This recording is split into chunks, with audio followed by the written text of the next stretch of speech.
Okay, algebra. So you guys did a nice job with your projectile work. That's a tough lesson. And, I know it took a lot of time for me to get that information to you. I'm hoping today will go a little bit more quickly for you. Today, we're going to talk about systems. I hope that you remember what systems are. We've done them with piecewise and lines. We did 2 linears. We're going to start looking at the parabola and the line just to start. Do keep in mind that you can have similar situations as you would have with lines. So for example, if you had 2 lines that intersected, the highest number of solutions you could have would be 1. And then if you had parallel lines, there was a situation where you would share none, and that would be your no solution situation. And then there was the situation where the line was exactly the same line and therefore shared every point, and that would be all solutions, also referred to as infinite solutions. So we do kind of have to look and see what consideration we have to give with a parabola and a line. So is there a no solution situation? Can you imagine these 2 things being graphed at the same time and having no intersecting points?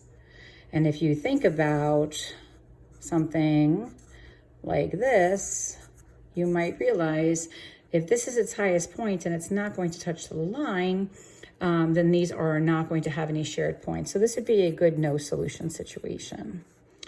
As far as all solutions, you would have to have like 2 parabolas be exactly the same for this situation to hold true. But we can actually have a situation not of all solutions, but you could have 1. So here you have 2 solutions and here you have no solutions. So let's talk about the case where you might just have 1, which would be like this. Okay. So that's what we're going to try and look at. And we're going to use our calculators as much as we can. We're also going to use a little bit of algebra. I think that this is going to probably take us 2 days to kind of get through. So I'm going to show you both. At first, I'm going to show you this first one, which is, that's the linear.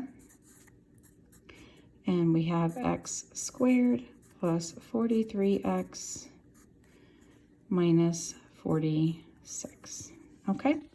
So now, what do we need to know about this? Well, if you remember when we worked with lines, what we did was we used this substitution method.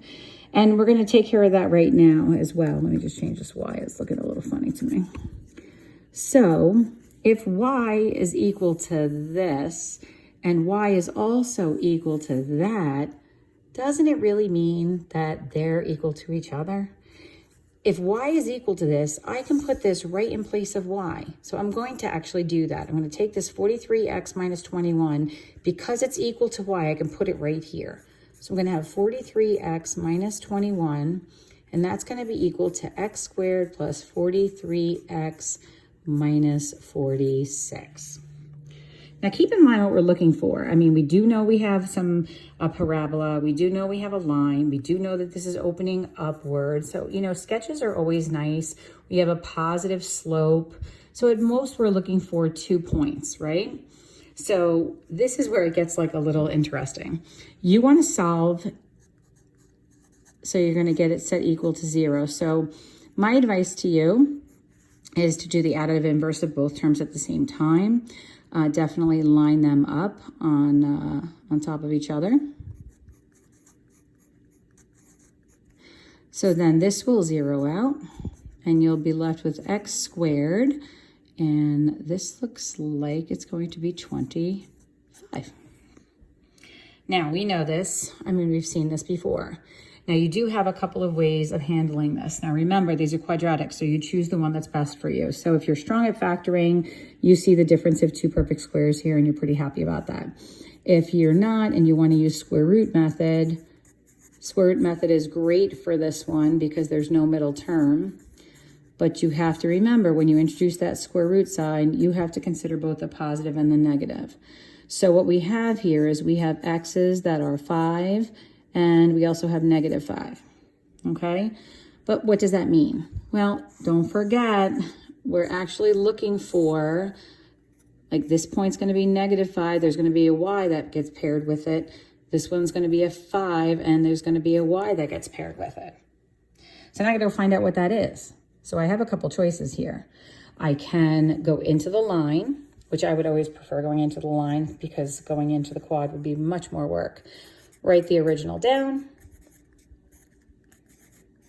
Then you're going to substitute in what you have for your x. And in this case, it's going to be a 5.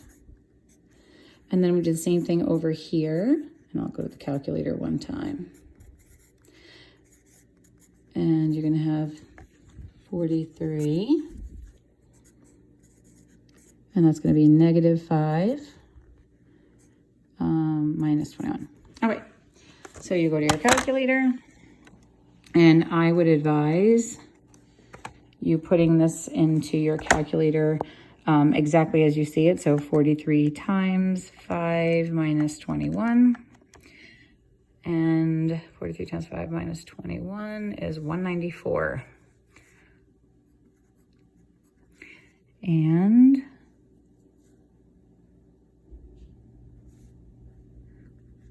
this would be 194.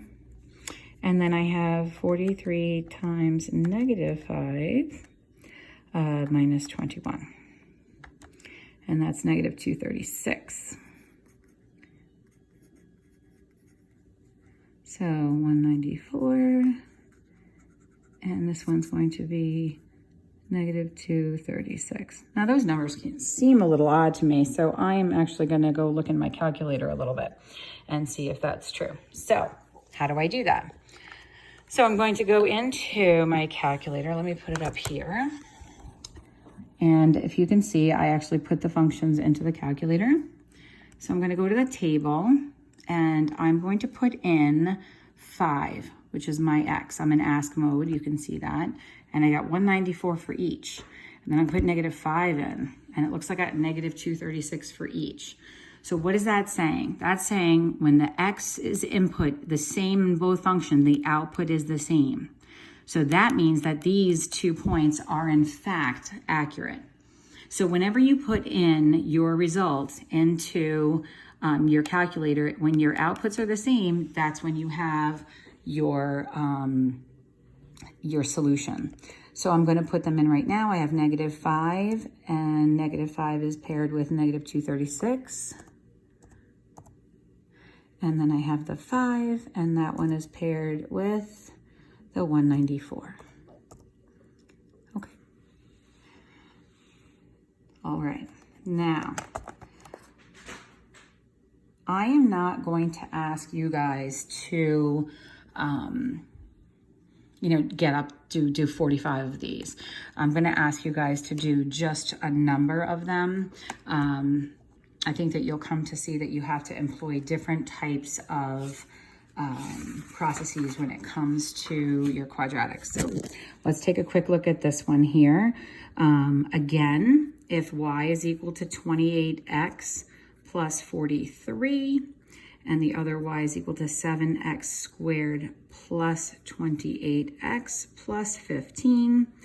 When we go here to our paper, I can say to you, look, if y is equal to this expression, then this expression can be put in place of y.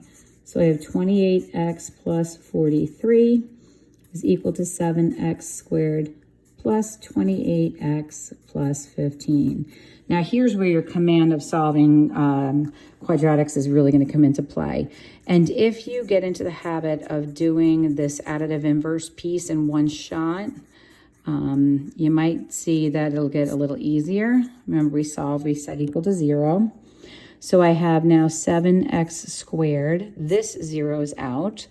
And then I have here, don't forget that it's negative 43 plus the 15 is giving me negative 28. So since we did square root method on the last one, I mean, I can use it here too if you'd like. It's a little simpler. And I can show you one thing I want you to see anyway. You're going to use square root method. You can't use it here. You would have to divide by 7 first. You'd have to have a lead coefficient of a 1. Then you can introduce your square root here. And you'll have plus or minus, and you'll get 2, and also you'll get negative 2. Okay? Now keep in mind what's going on here. We're talking about a parabola and a line are intersecting. So we're looking for the y that gets paired with negative 2, and we're looking for the x that gets paired with the regular 2, the positive 2. Okay? Substitute into your line. And listen, you don't even need to do all this work. It's not asking that you show it all algebraically. So let's just look at what we can do with our calculators now, okay? So you can go to here, and you can put in your 28x plus your 43, and clear out this guy, okay? And stay in ask mode, and you can clear these out too if you want, or you can just write over them. I'm gonna put in 2, and I'm going to put in negative 2. So this looks like my pairings here would be the negative 2 and the 13, the negative 2 and the 13, and then the 2 and the 99. Now, if this is true, when I place the other function in, I should get the same answers.